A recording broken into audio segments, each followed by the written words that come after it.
talking in my hometown. Yeah. I've spent most of my life kiting around various parts of the world talking to everybody else, and this is kind of gratifying. I'm going to talk tonight about global warming and logic. And most of us have felt that the whole subject was beyond us. Let me tell you that I was an agricultural economist, and 8 years ago my boss called me and we said, we need a Hudson Institute book on global warming. Can you write it? I said, hell no, I'm an agricultural economist. He said, get yourself a co-author and get to work. And I got really one of the most eminent physicists in America, Fred Singer, who was professor of environmental science for years at UVA. And he agreed to co-author with me, which meant I did the work, and he pointed me in the right direction. So it saved him time, and truly the leader of the entire global warming skeptic movement in the world. And he just turned 90, and he's still writing books. So I have passed out this visual aid.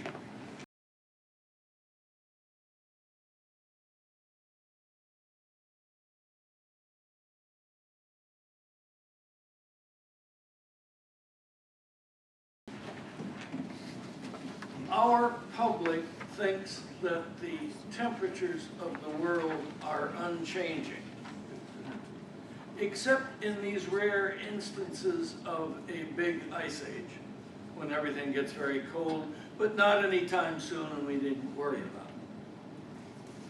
about it.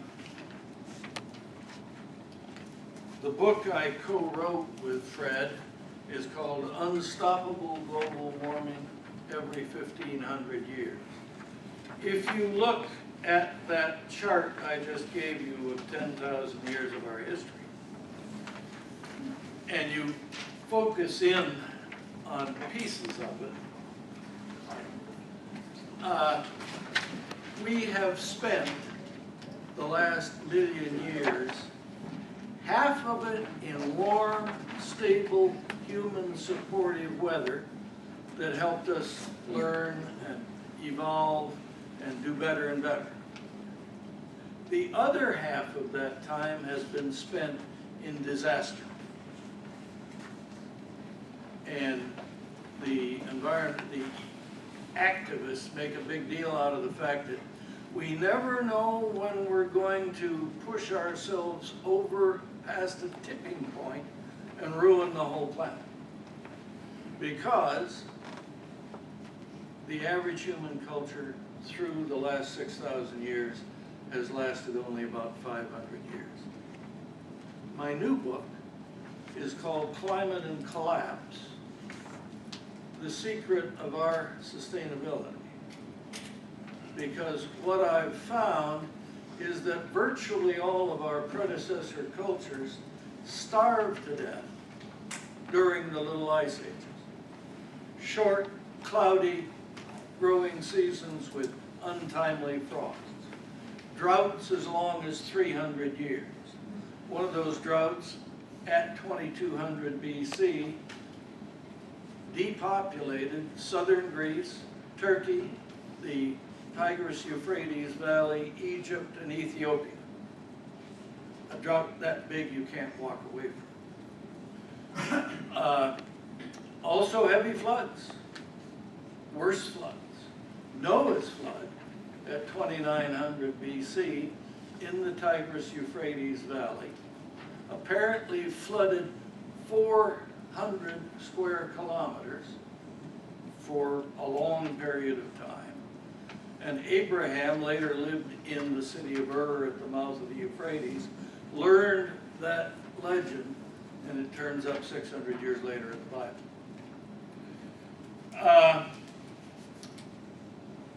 The book talks about 25 different cultures, how they died, most importantly, when they died.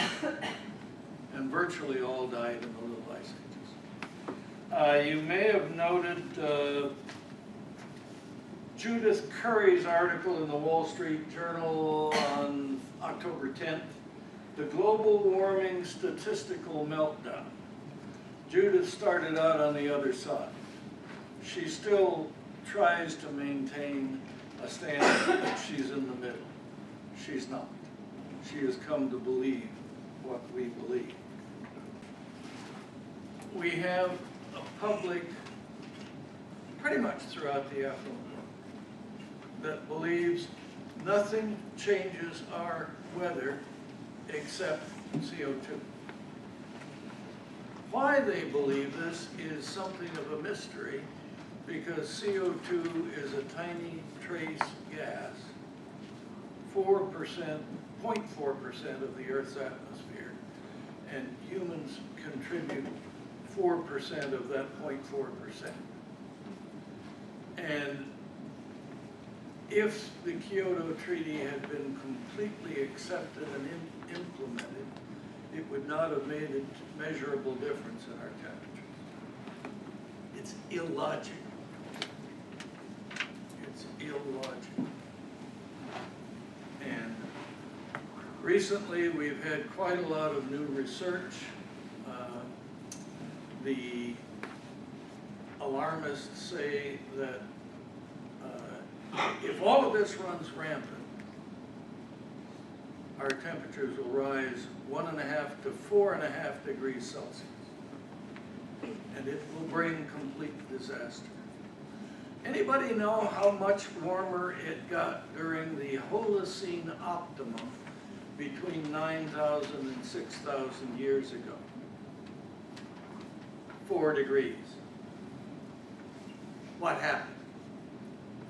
The trees grew higher up the mountainsides. The icebergs melted. And no species went extinct, not even the polar bear. What's going on here? I think several things.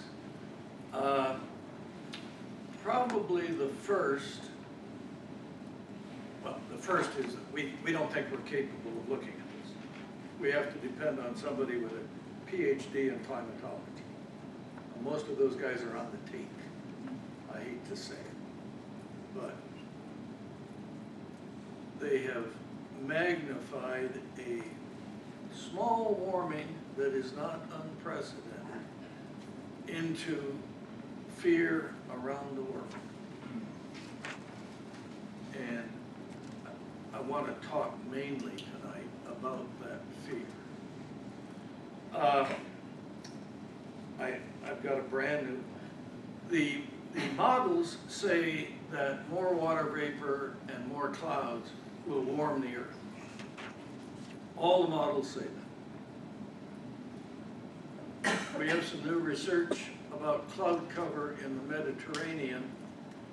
Strong negative cooling effect from more clouds. Now this is the low wet clouds. The high clouds don't have the same impact. But the low wet clouds are what is characteristic of the cloud cover in the intertropical convergence zone near the equator. And a 1% change in that cloud cover makes a significant cooling impact on our temperatures. And we have new research out of the Mediterranean, same thing, strong negative cooling from low wet cloud. A guy named Henrik Svensmark in Denmark at the Danish Space Research Institute came up with a theory, and I'll offer it to you. It's not proven, but makes a whole lot of sense, and the early experiments, not all by him, are bearing it out. The sun varies in its activity level. When it is very active, it throws out a giant solar wind. That solar wind blocks a lot of the cosmic rays that otherwise would hit the Earth. When the sun is weak, the solar wind retreats, we get hit by more cosmic rays. The cosmic rays, when they hit the Earth, create cosmic molecules. One of them is carbon-14, which we use for dating artifacts from the archaeologists. The other is beryllium-10. The carbon-14 is found in trees. The beryllium-10 is found in the ice. And when Dansgaard and Oeschger discovered their cycle in 1983, and that's part of the reason we haven't gotten through to anybody, because 1984 was when the UN started ginning up the IPCC and pushing everybody in that direction. They no sooner saw this cycle than they said, hey, that's the same cycle we see in the carbon-14 and the beryllium-10. And what this means is that, well, when the cosmic rays hit the Earth, they create zillions of cloud seeds.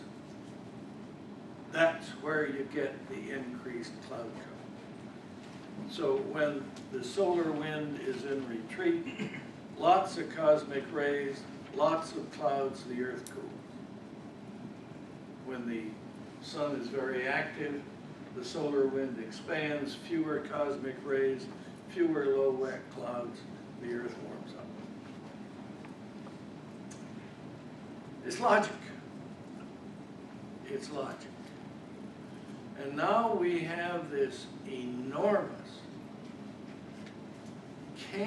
it's beyond a campaign. It's become a mindset for so many people in the first world. Not in the third world. Because the only CO2 they emit is from burning a few sticks of wood inside the hut, where it gives the women the equivalent of a 2-pack-a-day cigarette habit. And approximately 3.5 million women a year die of that smoke inhalation every year. One of my colleagues in climatology, better credentials than I have, started his mature life, adult life, as a missionary in Africa. And he talks now about how much better life could be in the third world with a gallon of kerosene. The wives and daughters wouldn't have to spend half their day searching out wood. They could even power a little UV light water purifier with a car battery that would, for pennies a day, provide everybody in the village with clean water that wouldn't make the children sick. And my wife used to be a volunteer. She was with the State Department in Ethiopia. She volunteered in a local clinic. And women would walk days to get their diuretic child to the clinic. The clinic would give them pure water, clean them up, take them back to the village, and a month later they're back with the same problem. Awful suffering. And we could prevent that cheaply. A $600 unit will do for a small city. They're sold by Siemens. This is part of the human suffering I'm talking about. But let's bring it closer to home. One of you guys gave me a thing as I walked in about King Coal Strikes Back and the loss of jobs. And very soon, the loss of the low-cost electricity that is made from that coal across the Rust Belt. They're going to get hit again because unless they're in the shale gas belt, they're going to lose the low-cost electricity. And this, at the moment, across the first world, is the difference between keeping your prosperity and losing it. In Germany, the cost of natural gas is $13 per million BTUs. In the United States, it's $3. The reason is shale gas. And people have known for 100 years at least that there was a lot of oil and gas in that shale, but shale beds are mostly horizontal. If you drill through them, you don't get much. As it happens, a friend and neighbor of mine out on Miller School Road, who recently died, got the patent for horizontal drilling for the Bureau of Mines in 1969.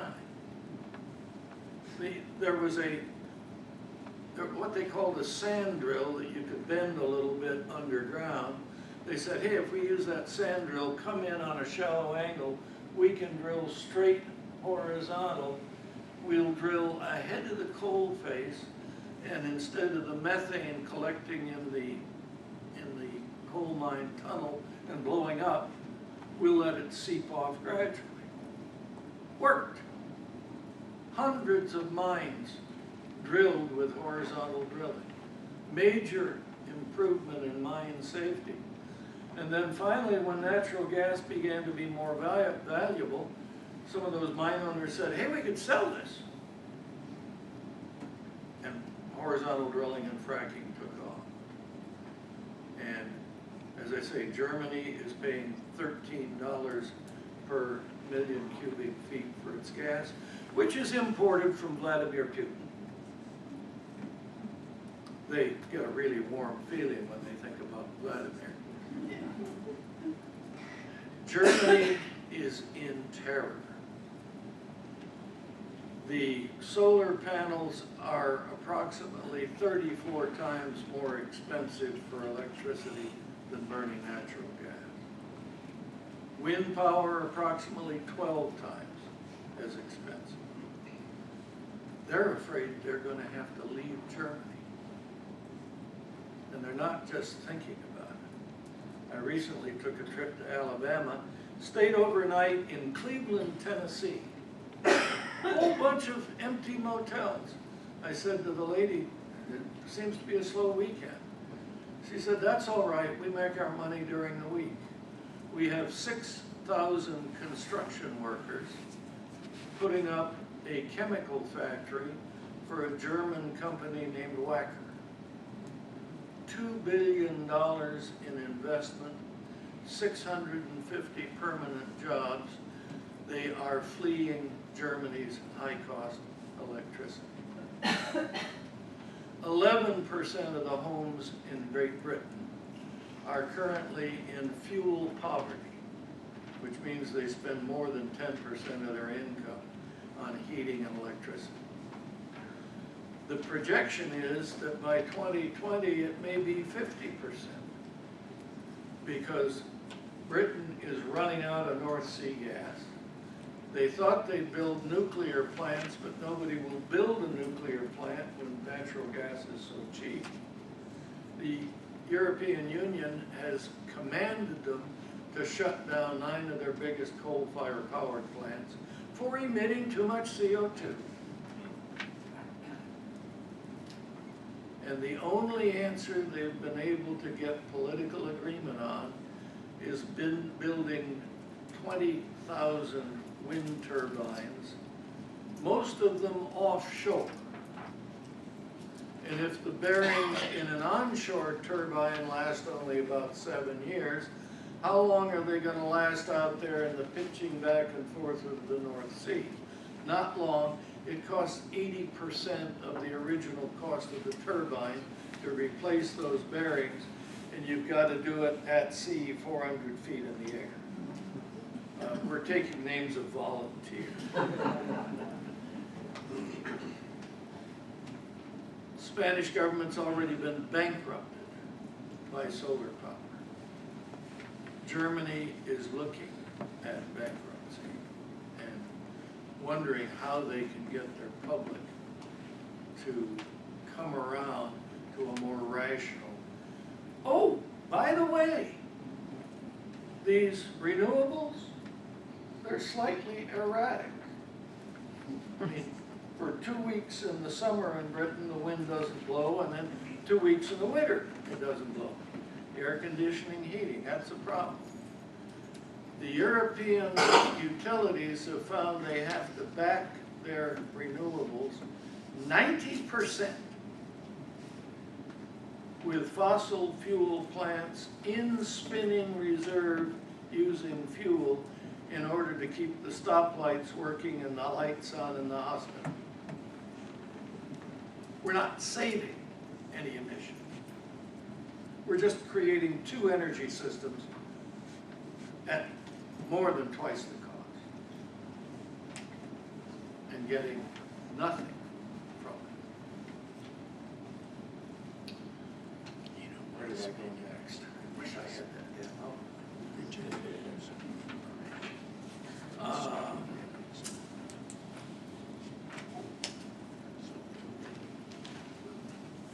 try to soldier on here.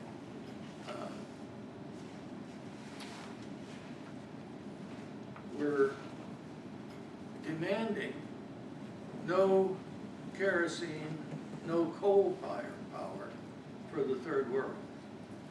The South Americans tried to get financing for a big coal-fired power plant in a region where black people can find virtually no jobs, and there's no power to generate jobs for them. This power plant was to help correct that. The United States refused to participate. I think they did finally get the financing, but Mr. Obama said no. You want to go back to the science? Yeah, they're doing the economics now. Well, that's where The complexity, I mean, the question is the world warming or not? I would contend, of course, it's not. But you're I'm telling you it is. Well, I'm telling you it hasn't for the last generation. Well, that's true, but it's warmed significantly since 1700. Since 1700, which was the depths of the Maunder minimum, the coldest period on the planet since the last ice age. Significant changes. Since 1900, it's about 0.6 of a degree Celsius. That's about what you would expect looking at those charts from the end of a little ice age moving into a global warming. And one of the least understood parts of this warming cooling cycle is that the tropical rain belts move 600 miles north as the ice melts in the Arctic. And it stays in its new location, in their new locations for centuries. And then when the next little ice age comes and the ice re-expands, the ice goes south. That meant that when the Roman warming started, the rains from Kenya and Ghana abandoned those countries and moved up to North Africa. And people say, why did Rome collapse? There are over 200 published theories. I can tell you why. Because when the Roman warming ended, it got cold, the ice re-expanded, the rain, which had made irrigation possible in Morocco, Tunisia, North Africa, Egypt, left.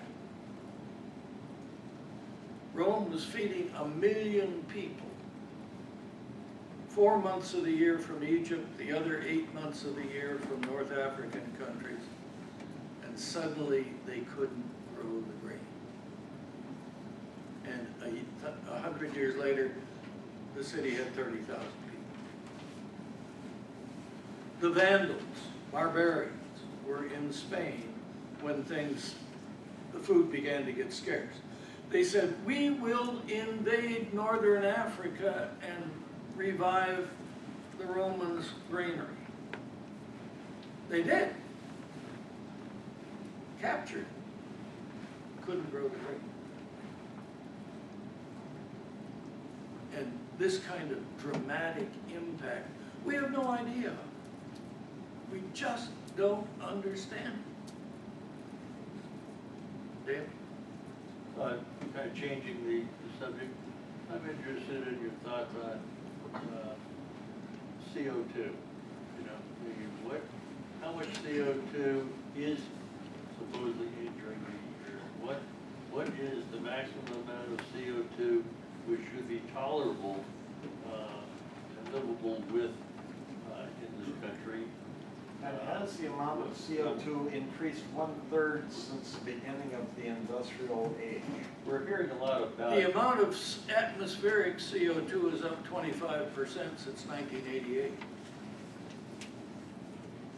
But the major impact of that increase in CO2 is a significant greening of the whole planet. The Southern Sahara, which historically has shifted billions of square miles back and forth between good pasture and almost pure desert, is greening.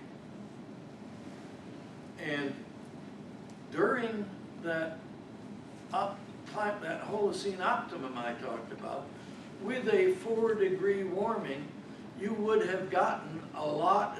The thing lasted 3,000 or 4,000 years. The oceans would have given off a great deal of CO2 to the air because they have vastly more CO2 in the sea. Limestone, coral, all of this. And when it warms, more of it goes into the air.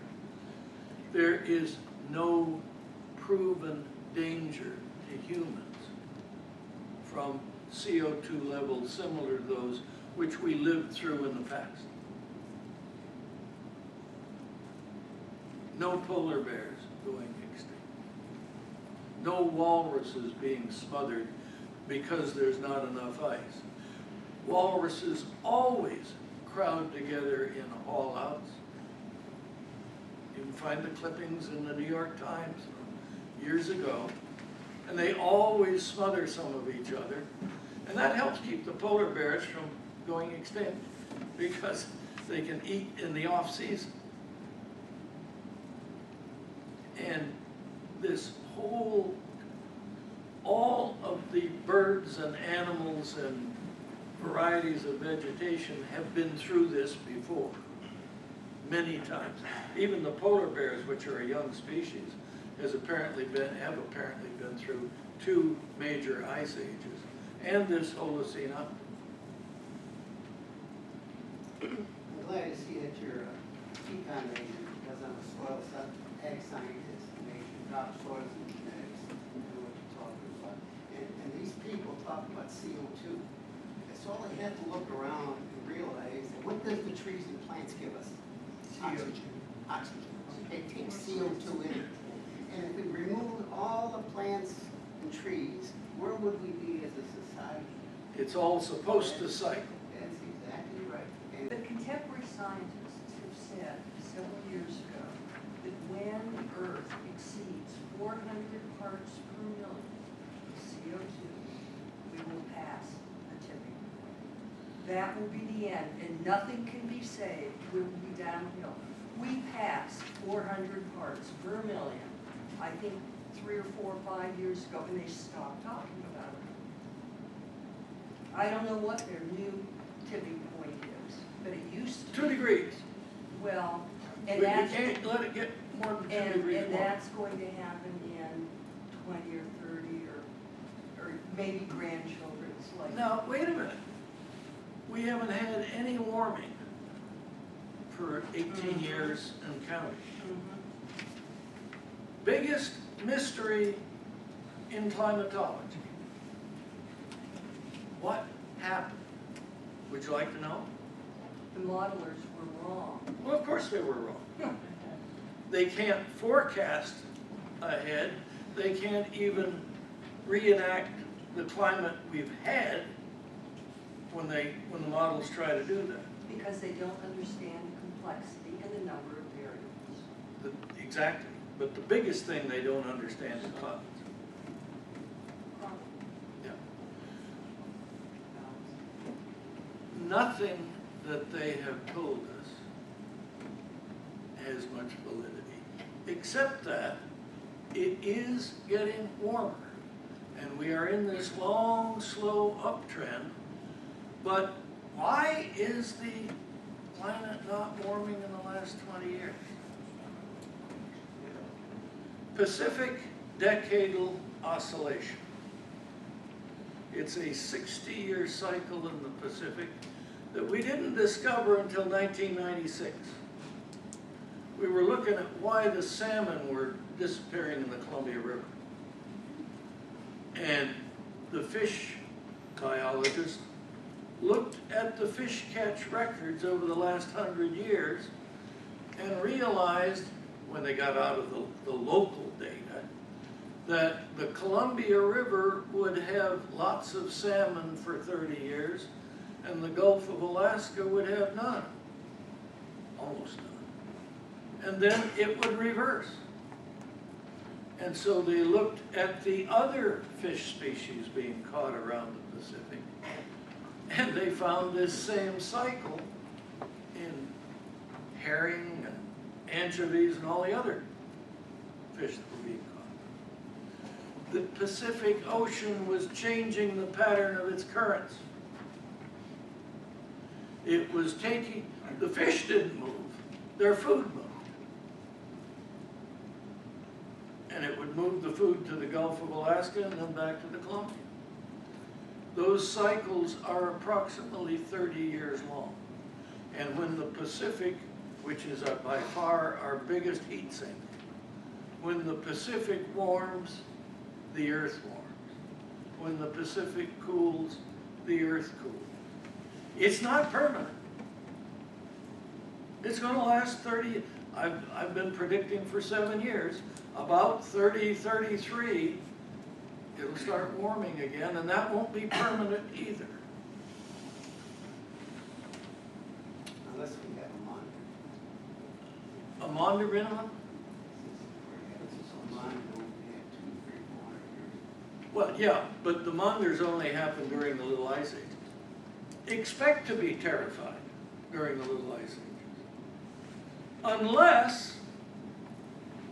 Unless you have ginned up so much agricultural productivity between now and the next Little Ice Age that you have productivity on the shelf to wheel into place. Of course, if we have no nitrogen fertilizer and no pesticides and no irrigation pumps and no genetic engineering, we won't get. Ladies and gentlemen, nobody understands the job that's ahead of the farmers in the next 40 or 50 years. We have radically increased crop yields in the past. I interpret at the Frontier Museum in the American Bar, and I point out that the valley used to get 12 bushels of wheat per acre. We now get 70. They used to get 15 or 20 bushels of corn per acre. Last year, the whole country averaged 170. Vast increases in productivity, and we've got to double all of those yields again in the next 40 or 50 years, at a time when all of the intelligentsia are saying they want organic food and natural. No nitrogen fertilizer. When we discovered how to make nitrogen fertilizer, there were 1.5 billion people on this planet. We now have 6 billion more. They're eating nitrogen. And I started this whole business fighting against organic farming because A, it offers no benefits, and B, it gets only half the yields per acre. Half the, on average, it might be 60%, but roughly half. And over the opposition of our own leaders, we're going to have to accept and rejoice in higher yield farming. And it's going to be tough. It's going to be tough. We may not make it. If we don't make it, we are going to clear more wildlife habitat for farming, right? I mean, people will not go hungry. People will not starve to save a tree. And so the latest estimate from Rockefeller University, very good bunch of researchers up there, we are at this point protecting wildlands equal to the land area of South America plus 50%. And they say that by 2060, we will be protecting twice the land area of South America in terms of wildlands, if we don't have to plow any more land. Now understand, we're already farming all the prime land in the world. So if we're going to have to clear enough poor land to double food production in 40 or 50 or 60 years, it's going to be awful. It's going to be red. And yet that's what our most intelligent people are telling us we need.